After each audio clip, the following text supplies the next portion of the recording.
Kining panahon sa pandemya, imbis nga mopahuway silang panimay gikan sa trabaho, kining 54 anyos nga magtiayon nga taga Talisay City, mas nipili nga mo serbisyo isip force multipliers sa kapulisan.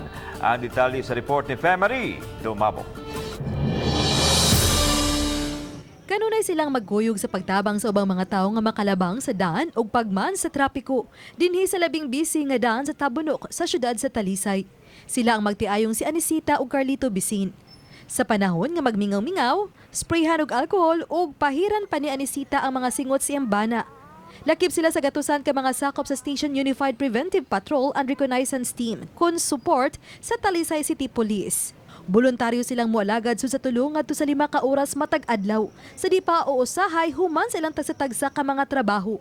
Samtang gisuportahan usab sila sa ilang mga anak ang ilang pagpanerbisyo. Gusto na ko nga bisan sa ako pangidaron makatabang yun ko dinhi sa kuan nya dako sa nako ikalipay sad nga kanang malipay sad ang mga tao nga nitabang mi diri. Lipay kayo kanang murag dili ka kuanan kalipay ba. Magkuyog me ana sagasa basta ala na sa makatawhan o sa pamilya. Ang magtiayong bisin ang ikaduhana sa nahatagan og award sa Talisay City Police Station ug Advisory Council isip Best Supporter atol sa weekly awarding gahapon. Nakita nato ning couple no mga bisin and we are very amazed by their enthusiasm to help the police no. Unya what is very good about this is couple gid sila. So instead nga to sila sa balay, they spend their time helping the police. It will boost their morale, no? And second, they are really deserving. Kung nahibaw ang katawhan kung unsa nilang sakripisyo, kung unsa nilang nabuhat,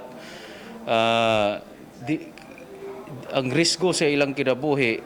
Sa ilang grupo, anausab usa ka banay gyud nga nanerbisyo, ang banayng damus. Dako sa nimong kalipay, kana ganing na kayo ipalabang labi na senior citizen, then mag-thank you gani nimo. Dako kayo mong kalipay bisag ingon ana lang. Oba ni Jun Solon. Ako si Femery Dumabok.